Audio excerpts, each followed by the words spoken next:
plus. 85% des cancers sont des émotions mal gérées, d'après les médecins. Non seulement tu peux te détruire, mais comme tu es amer, tu peux infecter des gens. Et ce qui est terrible, c'est de voir le nombre de parents, surtout les mamans, qui ont infecté leur enfant avec l'amertume, parce qu'elles étaient amères du comportement de leur père, sans faire exprès. Elles ont infecté les enfants qu'elles aiment. Elles pensent que c'est prendre soin de son enfant que de se lamenter. Ton père, il est comme ci, il est comme ça. L'enfant est impuissant, et ça rentre, et ça rentre. Et l'enfant grandit avec l'amertume, la colère, la rébellion, le ressentiment, le rejet. Tout ça, tu n'as pas aidé l'enfant. Il va falloir que tu sois l'instrument de sa guérison en allant demander pardon à cet enfant pour la manière dont tu l'as souillé.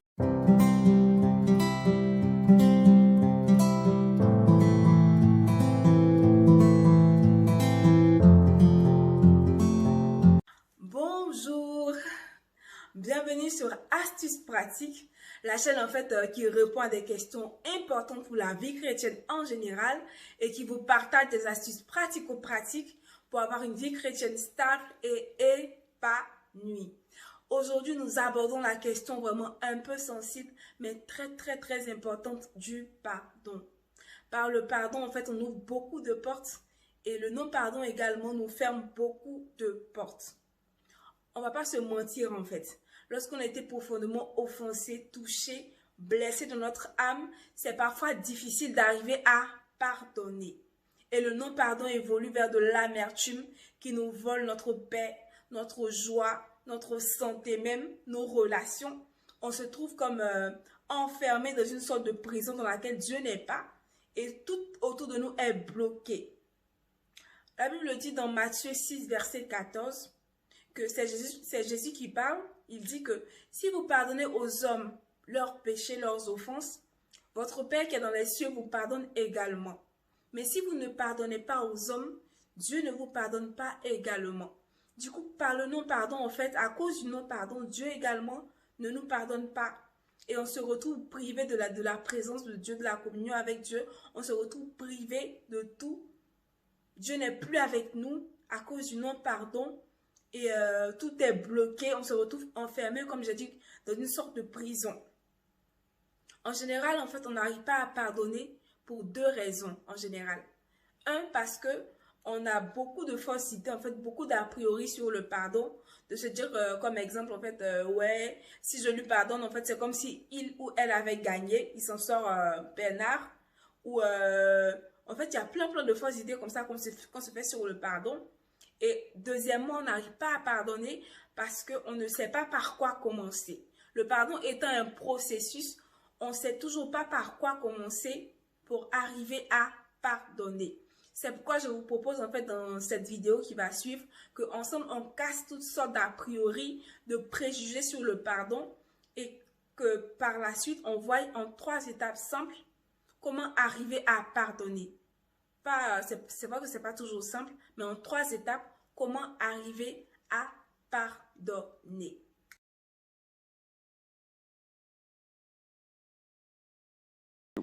Et une des raisons pour lesquelles on a du mal à pardonner des fois, c'est parce qu'on a des mauvaises conceptions de ce qu'est le pardon. Et on voudrait commencer par ça. Tout ce que le pardon n'est pas. Oui. Alors c'est vrai qu'on entend plein de choses sur le pardon et on se dit mais ça devrait être clair pour les chrétiens de comprendre ce que c'est que le pardon et ce que c'est pas. Mais en fait, c'est pas aussi facile que ça. Et c'est normal quelque part puisque l'adversaire de nos âmes, il n'a pas envie qu'on comprenne la puissance de libération du pardon. Alors souvent on pense que pardonner, c'est complètement oublier l'offense qui nous a été faite. Et non. Ben, pas du tout. Non. On ne peut pas oublier des souffrances. Par contre, on peut faire en sorte qu'elles ne nous causent plus de douleur. Et en fait, quand on a l'un des symptômes d'un pardon, du processus du pardon qui est terminé, c'est qu'on peut repenser à la chose. Le souvenir n'est pas agréable, mais ça ne nous crée plus une douleur ou une émotion comme l'amertume ou autre qui va nous dominer et nous contrôler. Il n'y a plus cette plaie qui est ouverte. La plaie, elle est refermée. On peut voir la cicatrice, on sait ce qui s'est passé, mais on met une distance entre elle et nous. C'est mon histoire, je peux en parler, mais ça ne me crée plus de douleur. Donc ça, c'est la première chose. Ensuite, ce que ça n'est pas, c'est une victoire de nos adversaires. Oui. Se dire, voilà, je pardonne, donc voilà, il a gagné, quoi. Ou ils ont gagné. On peut vraiment avoir cette impression. Oui, absolument, c'est un point très important. Mais en fait, le pardon, comme ça a déjà été dit, c'est vraiment entre Dieu et moi. C'est pas horizontal en premier, c'est pas entre cette personne qui m'a offensé ou ces personnes et moi, c'est d'abord entre Dieu et moi, c'est vertical. je veux mettre ma vie en règle avec Jésus, avec Dieu, eh bien, je dois pardonner. Et c'est à ce niveau-là que c'est vraiment le plus important. Ça ne veut pas dire du tout que les autres vont avoir gagné sur moi. Ça ne justifie pas. Ça ne justifie pas ce qu'ils ont fait du tout. Après, eux, c'est leur problème entre Dieu et eux. Mais vous, ne restez pas prisonniers de cela, quoi. Ne rajoutez pas une blessure entre Dieu et vous à la blessure que vous avez reçue avec ces autres personnes. Un autre point qui définit ce que le pardon n'est pas, c'est que le pardon ne dépend pas du fait que l'autre vienne nous demander pardon. Ça, c'est un point super important. Parce qu'on peut attendre longtemps. Eh ben, on peut attendre longtemps. Parce que ces personnes-là, peut-être qu'elles ne comprendront jamais qu'elles nous ont fait mal. Peut-être qu'elles se repentiront jamais. Peut-être qu'elles sont déjà décédées, donc voilà, là, c'est impossible. Qu'est-ce qu'on fait? Et ça, c'est vraiment une mauvaise conception du pardon qui a fait des dégâts terribles dans le milieu chrétien, parce que des fois, on dit, moi, je pardonne, comme Jésus sur la croix, je pardonne que si on me demande pardon. Non, Jésus, il est Dieu, c'est lui qui accorde le pardon du péché actuellement commis, mais nous, on pardonne l'offense, en fait. Oui. Dieu pardonne le péché que la personne a commis, nous, on pardonne l'offense qu'il nous a faite. Donc, c'est indépendant de sa réalisation de ce qu'il nous a fait de négatif ou pas. Ça, c'est hyper important. Donc le pardonner, ce n'est pas un acte de faiblesse vis-à-vis de ceux qui nous ont offensés, de ceux qui nous ont blessés, de ceux qui nous ont malmenés. Bien au contraire, ça demande un courage, une force extraordinaire de choisir de pardonner. Parce que comme on l'a dit, ce n'est pas naturel. Donc c'est véritablement un acte de foi et non un acte de faiblesse ou de peur.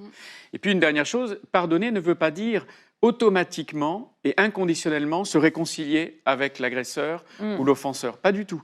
Là, il faut d'abord pardonner, comme on l'a vu, indépendamment de celui ou celle qui nous a offensés, mais la réconciliation, elle va être conditionnelle. Il y a des personnes qui, comme on le disait, ne vont jamais demander pardon, restent toxiques. Mais je vais peut-être pas me remettre sous le joug de quelqu'un qui est toxique. Je vais garder mes distances. Oui.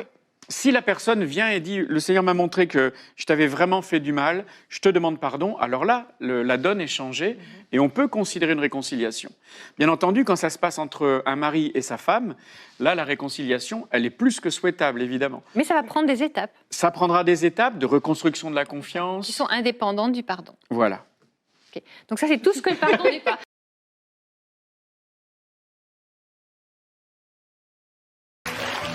Tu veux sortir de l'offense? Point numéro 1. Reconnais que tu es offensé. Ma Bible dit, Proverbe 28, verset 13, celui qui cache ses transgressions ne prospère pas. Celui qui les avoue et les délaisse obtient miséricorde. Celui qui cache ne prospère pas. Il ne peut pas vivre la paix, le repos dont son âme a besoin. Quand il les cache, il ne peut pas prospérer. Il dit, reconnais. Et c'est terrible de voir comment quand tu caches tes transgressions, tu caches l'offense dans ton cœur, tu caches que tu es blessé, tu penses que c'est toi qui caches, c'est pas vrai. C'est un esprit de mensonge qui est en train de t'encourager à mentir parce qu'il ne veut pas que l'offense soit exposée. Parce qu'une fois que tu avoues et que tu exposes, tu permets à Dieu de toucher, de guérir la plaie. Mais il ne veut pas que Dieu guérisse la plaie. Alors ils te disent, mens, tu es dans le déni, dis ça va bien. Mais nous on sait que ça ne va pas. On ne peut pas te forcer. On ne force jamais quelqu'un à guérir s'il n'a pas envie de guérir. On ne peut pas soigner une plaie si la personne ne veut pas qu'on soigne sa plaie. Mais ça va infecter. Ça va pourrir ta vie et pourrir la vie des gens. Et puis un jour à l'église, on va devoir te dire, bon, on en a marre de te voir pourrir la vie des gens, on va t'isoler. On va te circonscrire, te mettre de côté. Pour t'éviter de polluer davantage de gens. Même ce message aussi est prophétique. Il n'était pas prophétique au début, maintenant il est. Oui, non, ça veut dire qu'il y a des gens, à qui on va dire, toi là, comme la fin de l'année approche, là, on va faire un peu analyse entre... Il est mieux pour toi vraiment d'être à l'écart. On va t'isoler un peu. Alors même pas, c'est comme ça, je vais quitter l'église. Bah vas-y, hein, alléluia, on est ensemble. Non, tu vas pas partir, parce qu'on va prier pour toi, que Dieu te guérisse. Alléluia.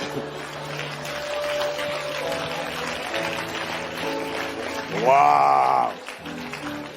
2, comment guérir de l'offense? Prie pour ceux qui t'ont offensé. La plupart des gens qui sont offensés, tu sais qu'ils sont offensés, ils ne prient pas. Ou alors ils ont prié une fois. Seigneur, pardonne cette sœur pour ce qu'elle a fait. Ha! Et quand la sœur continue, j'ai prié une fois, maintenant ça suffit comme ça. Il faut que ça change. Non, non. Ça c'est mon livre sorti de son contexte, c'est pas ça. Comédienne. Comédien. Waouh. Hypocrite. Je te dis que tu es un acteur, une actrice talentueuse. Moi, je reconnais. Waouh. Comment on fait pour sortir de l'offense? 2. Prie pour ceux qui t'ont offensé. Ne prie pas une fois, pas 2 fois. Il m'a dit de te dire, prie jusqu'à ce que tu ressentes de la compassion pour ceux qui t'ont offensé. Tant que tu ne ressens pas de la compassion, prie encore pour ceux qui t'ont. Demande à Dieu, pardonne leur offense. Dis ça à Dieu. Pardonne leur folie, pardonne son offense, pardonne ce qu'il fait. Il ne sait pas ce qu'il fait. Pardonne son aveuglement. Pardonne parce qu'il est un instrument entre les mains du diable. Le commande n'est pas contre la chair et le sang. Seigneur, pardonne. Seigneur, pardonne, c'est Jésus. Tu ne fais... Des fois, quand tu pries comme ça, la personne ne change pas. Mais je te l'ai déjà dit, c'est toi qui es en train de changer et qui est en train de triompher de l'offense.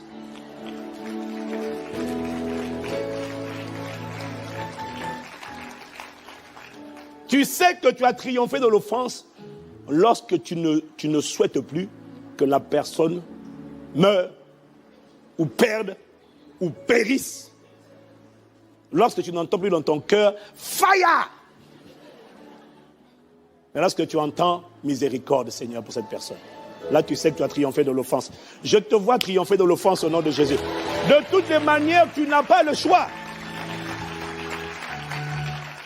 À l'aube de nos 21 jours de prière, ceux que Dieu va visiter par un feu sans précédent sont ceux qui auront enlevé les obstacles à leur vie de prière. Soit ton partage au nom de Jésus. Troisièmement, et je finis, décide d'aimer les gens. Je ne parle pas de l'amour émotion, je parle de l'amour décision. Décide d'aimer avec agapé. L'amour supporte tout. Paul dit dans 1 Corinthiens 13, l'amour excuse. Ça veut dire quoi? Quand les gens font des choses qui risquent de t'offenser, décide toi-même, même s'ils ne le disent pas, de leur trouver des circonstances atténuantes. Dis-toi, si elle a fait ça, c'est sûrement parce que... Donne-lui une excuse. Waouh! J'ai dit, donne-lui une excuse. Ça, c'est l'amour. L'amour cherche à excuser. L'amour ne cherche pas à accumuler. L'amour cherche à excuser. Bon, s'il m'a mal parlé, il s'est peut-être mal levé, il a peut-être des challenges dans sa vie. Voilà. S'il est endurci, il a dû beaucoup souffrir dans son enfance. L'amour excuse. Ça t'évite de garder. Et ça t'aide à prier. Seigneur, aie compassion de cette personne. Parce que tu discernes que si elle blesse, c'est qu'elle est blessée. Waouh! Incline la tête avec moi, nous allons prier. Le temps est passé. Voilà, nous sommes arrivés à la fin de notre vidéo. J'espère que vous avez bien compris que pardonner, c'est d'abord une démarche pour nous. Pour notre Père, pour notre joie, c'est pour nous. C'est pas pour une autre personne en fait. Et que vous avez bien noté ce que le pardon n'est pas. Également que vous avez bien noté les 3 étapes pour arriver à pardonner. C'est-à-dire 1, reconnaître qu'on a été offensé. 2, prier pour la personne qui nous a offensé. C'est pas toujours facile, je le reconnais. Et 3, vraiment décider, prendre la décision d'aimer les gens. C'est vrai que c'est pas facile.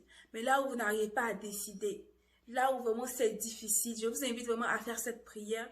Selon Philippiens 2, verset 13, qui dit que c'est Dieu qui met en nous le vouloir et le faire. Dites au Seigneur, Père, accorde-moi la grâce d'avoir un cœur qui pardonne, un cœur qui aime. Là où vous n'arrivez pas, là où c'est difficile de vos propres forces, demandez simplement à Dieu de vous venir en aide pour arriver à pardonner. Sur ce, je vous laisse. Vraiment, n'hésitez pas à me mettre en commentaire ce que vous en avez pensé.